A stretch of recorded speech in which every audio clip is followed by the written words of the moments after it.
Hello and welcome to this HRD Connect podcast. I'm delighted to introduce Panos Kraniotis, Sales Director from Rosetta Stone.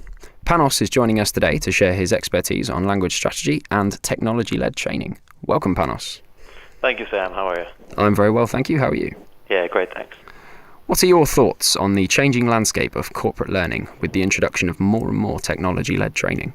That's really a great question, Sam, especially as today so many of these conversations revolve around the topic of digitalization. I think what's really interesting is that in many industries it's only just the beginning. Specific to learning, I think there are two main points to consider. Today, as it's so much easier for learning to be digitized, companies need to make sure they're not sacrificing effectiveness for scalability. A lot of tools out there are gimmicks, and they really lack the required pedagogy, which drives real learning outcomes. That's really important. The second point, I think one of the biggest mistakes that companies make is trusting in the oversimplicity of what some technology companies are actually proposing. And they decide to just push out digital solutions and just simply hope for the best. Technology alone will not achieve the outcomes you need.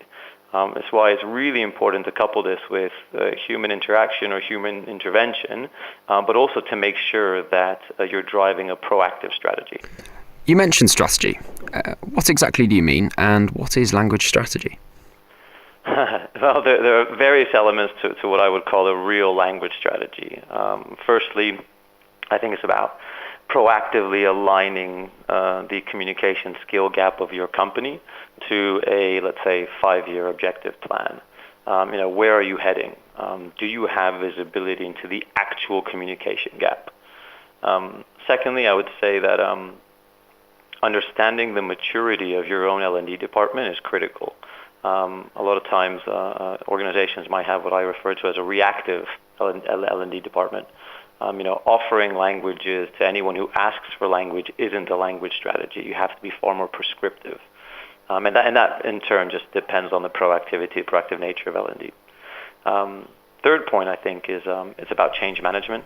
And this obviously starts at the top and raising the profile and the impact of languages, but then also across the organization with what I call new learning, which is technology-based learning, and really making sure that everyone across the business, from stakeholders to employees, are comfortable and aware of why switch to a more effective digital-based learning platform. And then finally, I think it's about having a well-thought-out implementation and launch plan that will ultimately drive adoption and therefore success of the project. And are languages important for business? Yes, absolutely. Companies need to stop considering language to be some second-class soft skill. Years ago, we already acknowledged and recognized that communication is critical to any business. And let's face it, language is a key part of better communication.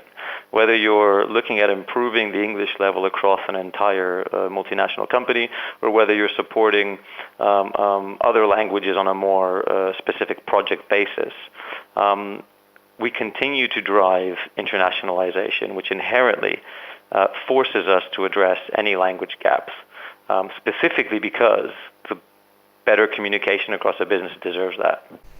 Thank you very much for joining us today, Panos. Sam, thank you. It's been a pleasure. Rosetta Stone, along with a multitude of other thought leaders, will be joining the HRD UK Summit in 2018.